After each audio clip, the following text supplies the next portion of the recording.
श्री आदिनाथ भगवान की भक्ति करके ऐतिहासिक करिश्मा दिखाया है। वो ऐतिहासिक करिश्मा क्या है? ईसा की 11वीं शताब्दी में मालवा प्रांत की उज्जैनी नगरी में गुणग्राही विद्या प्रेमी महाराजा भोज शासन किया करते थे। महाराजा भोज की राजसभा में कवि रत्न कालिदास और ब्राह्मण विद्वान वर रुचि उच्च कोटि के विद्वान सभासद थे। एक दिन नगर सेठ सुदत्त जी अपने प्रिय सुपुत्र मनोहर को साथ लेकर राजसभा में पधारे। महाराजा भोज ने उनका सहर्ष स्वागत किया। बालक के आकर्षक बुद्धि कौशल से प्रभावित होकर महाराज ने प्रश्न किया, सेठ जी, आपका यह बालक क्या अध्ययन कर रहा है? सेठ जी ने उत्तर दिया कि महाराज, अभी इसका विद्यारंभ ही है। इसने केवल सयाद्वाद विद्या पारंगत महाकवि श्री धनंजय द्वारा रचित नाम माला के श्लोक ही कंठस्थ किए हैं। विचारशील राजा भोज बोले, वास्तव में महाकवि धनंजय जैसे विद्वानों से ही हमारी नगरी धन्य है। वे संस्कृत साहित्य की अलौकिक निधि हैं।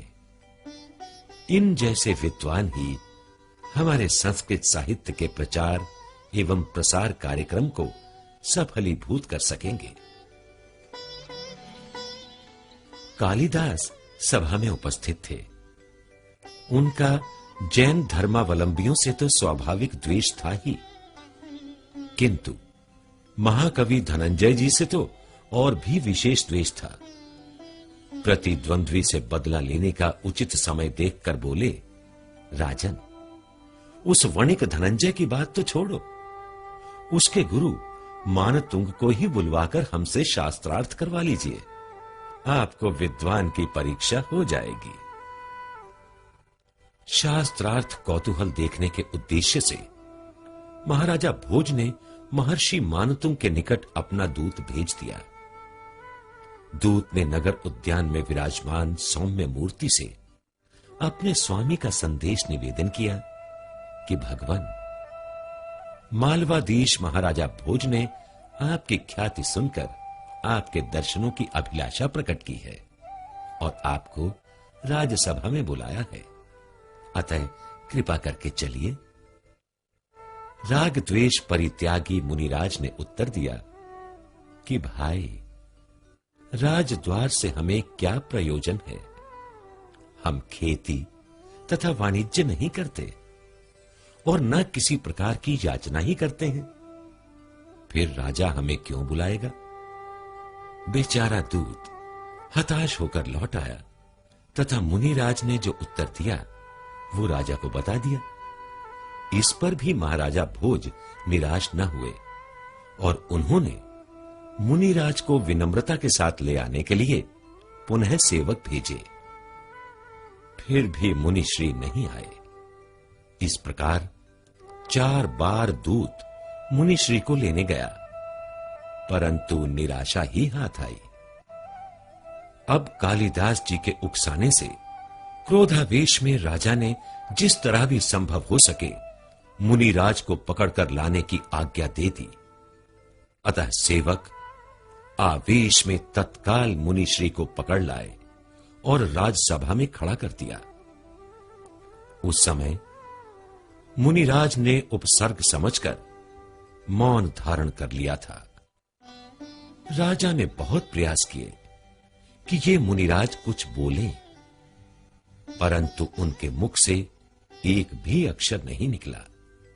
तब कालिदास तथा अन्य विद्वेषी लोग बोले कि महाराज, ये महामूर्ख कर्नाटक देश से निकाला हुआ यहां आकर रह रहा है और ये राजसभा एवं विद्वत परिषद को देखकर भयभीत हो रहा है।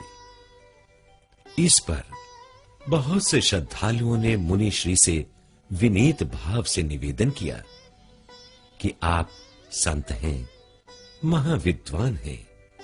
इस समय आपको कुछ धर्मोपदेश देना चाहिए।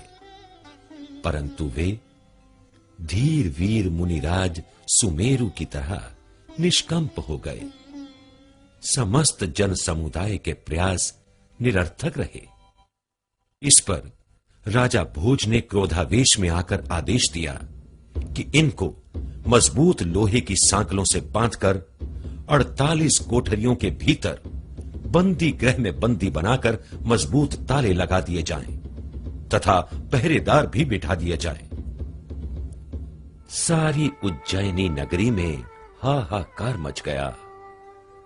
मानतुंगाचार्य लगातार 3 दिन और रात अर्थात 75 घंटे बंदी गृह में कायोत्सर्ग मुद्रा में ध्यानस्थ हो गए। चौथे दिवस उन्होंने 48 काव्य रूप भक्तामर स्तोत्र, जो रिद्धि मंत्र आदि से गर्भित थे, उनकी रचना करके अपने अंतर ध्यान से हृदय कमल पर विराजे श्री आदिनाथ जिनेन्द्र की स्तुति की। ज्यों ही स्तोत्र पूर्ण हुआ, त्यों ही हथकड़ी, बेड़ी और समस्त ताले टूट गए और खट खट बंदी गृह के पट खुल गए। इस अनोखे और आश्चर्यपूर्ण करिश्मे को देखकर राजा भोज और कालिदास ने मुनिराज से क्षमा याचना की और बड़े भक्ति भाव से स्तुति की तथा दोनों ने प्रभावित होकर मुनिराज से श्रावक व्रत धारण किए और अपने राज्य में जैन धर्म का विशेष प्रचार एवं प्रसार कराया।